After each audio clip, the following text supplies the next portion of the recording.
All right, this is Obeyed on behalf of Electronics, and in this video, we'll be talking about disruptions in the exchange rate.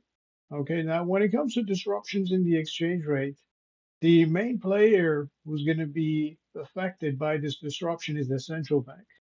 Okay, so your disruption in the exchange rate.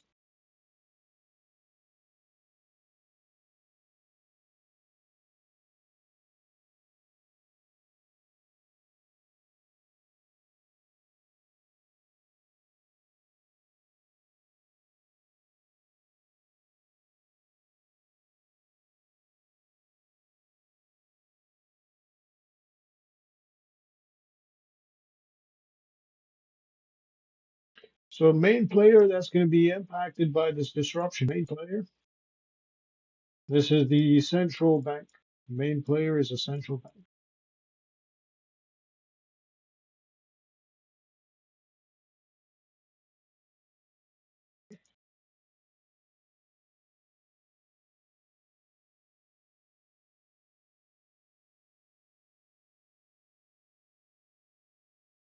And the reason why the central bank takes a hit when there is a disruption in the exchange rate. Let's say the exchange rate goes up high because of a natural disaster or a recession, so on and so forth, or if the exchange rate goes down, whatever the reason might be.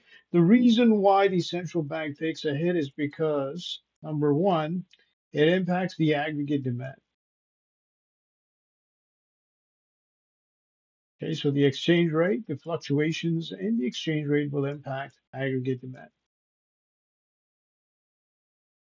We all know that when there is a fluctuation in the exchange rate, let's say the exchange rate goes up, okay, it's possible that the prices of goods, okay, may go up or down, as a result of which the aggregate demand takes a hit.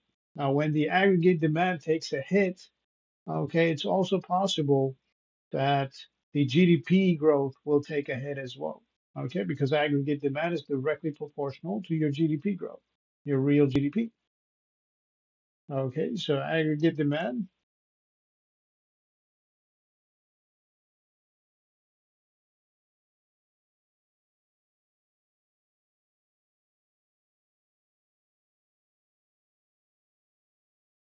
And this aggregate demand is directly proportional to real GDP.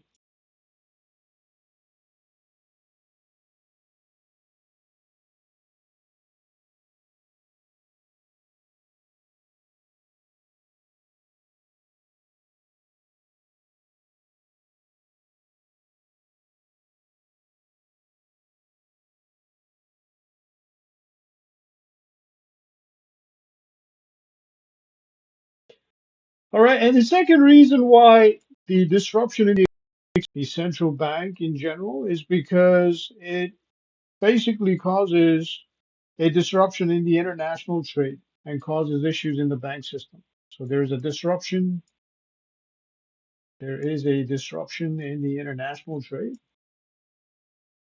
disruption in international trade,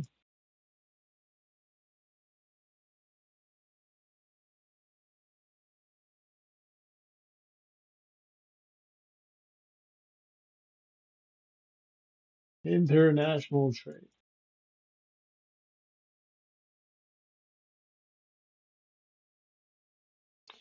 All right, and it causes issues in the bank system. It causes issues in the bank system.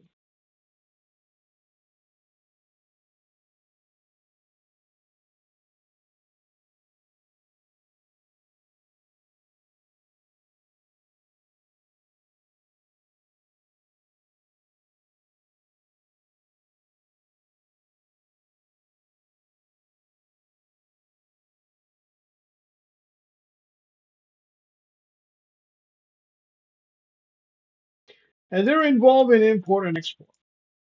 Okay, so one will import, the other one will export, for example.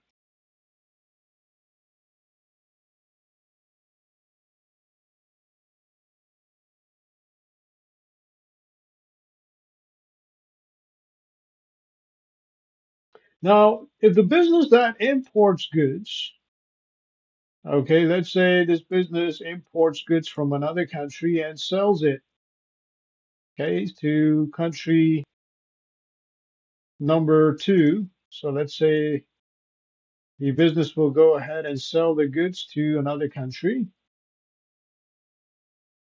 All right, so country, you sell it to this country over here. What's going to end up happening is, okay, the exchange rate will figure out whether or not this business will make profit. Okay, so this has to do with profit. If the exchange rates go down for some reason, let's say this country over here, the country where this business is selling the goods and services, if the exchange rate in this country goes down because of a recession, for example, then the business might suffer a loss. Okay, so there might be a loss. However, if the exchange rate goes up, the business might have a profit. Okay, so this has to do with loss and profit. Now, apart from that, if you have two individuals, okay, so let's say one individual is involved in buying vehicles in one country. So you have two individuals.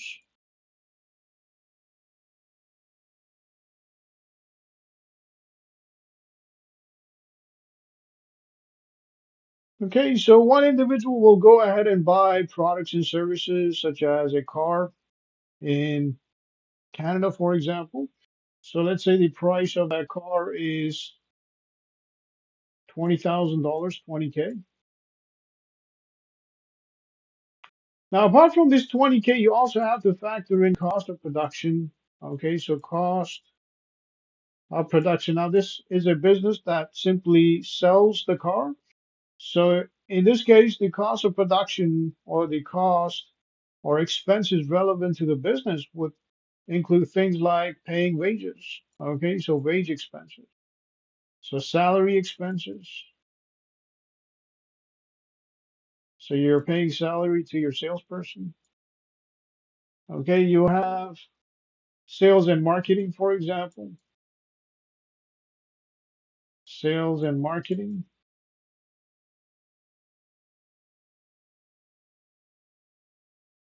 Okay, you have utilities and rent. So let's say if you have an office, you have rent and utilities.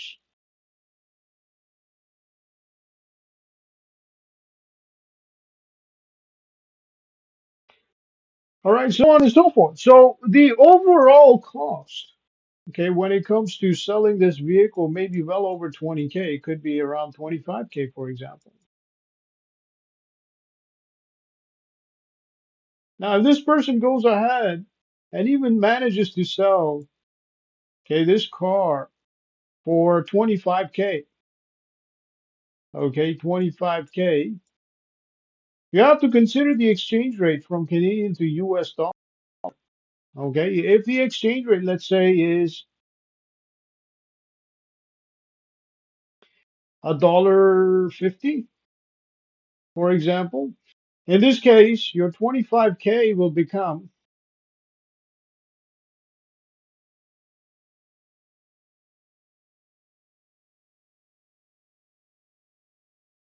37,500. So this is 37,500. 37,500. All right. However, if this price, okay, let's say the exchange rate goes down to $1.40, all right, which means one US dollar is $1.40 Canadian. So in this case, your 25,000 will be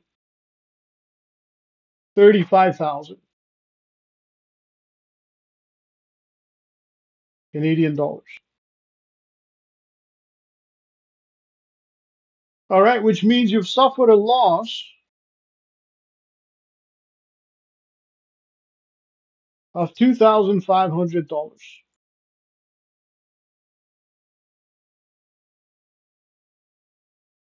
Now, $2,500 when it comes to the prices that we're talking about over here may not be too much. Okay, as a matter of fact, $2,500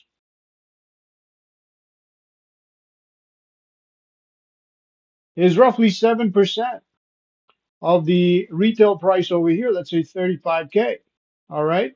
However, 2,500 could cover, okay, the sales and marketing expenses. It could cover rent and utilities. It could cover somebody's salary. As a result of which $2,500 may be a lot to a business. Okay, because a business has to consider all the expenses relevant to selling a vehicle or selling a car. So that would be a lot.